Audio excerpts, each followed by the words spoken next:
angin puting beliung sendiri kalau untuk diprediksi itu tidak bisa.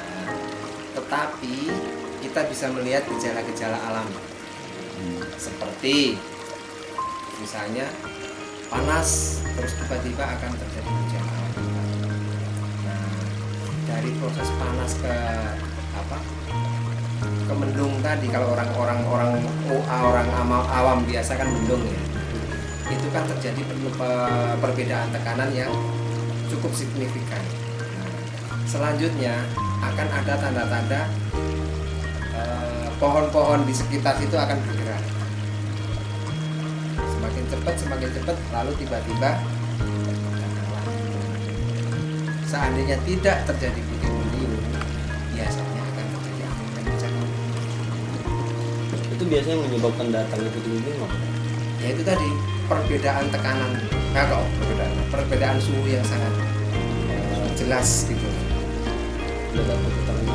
Nah ya itu tadi, karena adanya perbedaan suhu tadi, dia akan perbedaan suhu menyebabkan perbedaan tekanan menyebabkan angin tadi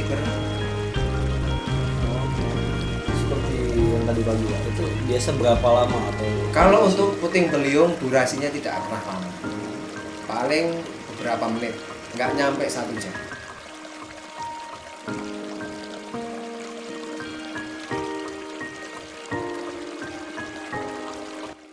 Angin itu akan mencari di mana ada tekanan rendah, karena angin sendiri bergerak dari daerah yang bertekanan tinggi menuju daerah yang bertekanan rendah.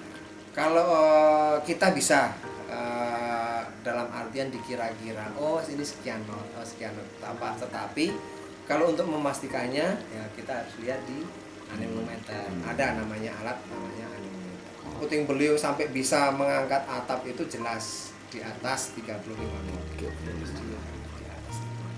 Besarnya Bisa sampai 50, bahkan bisa sampai 100.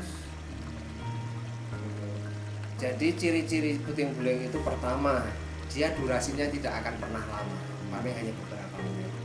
Yang kedua, cakupan wilayah tidak pernah luas, hanya beberapa spot aja lah.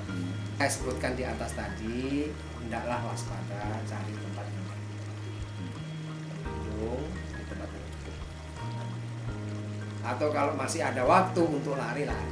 Kejadian itu menimpa pemukiman, jelas akan merusak rumah, terutama rumah-rumah yang memakai atap dengan lebar, bentuknya lebar kayak sen, itu mudah sekali terbawa karena dia luas penambangnya lebar.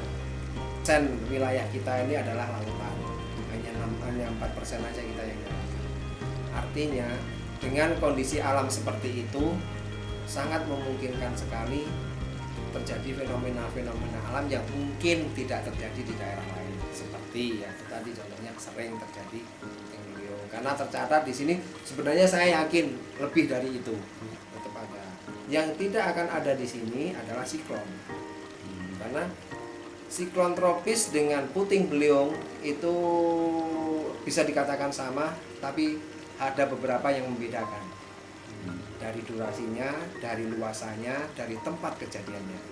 Siklon tropis durasinya lebih lama, bisa 4-5 hari kejadian.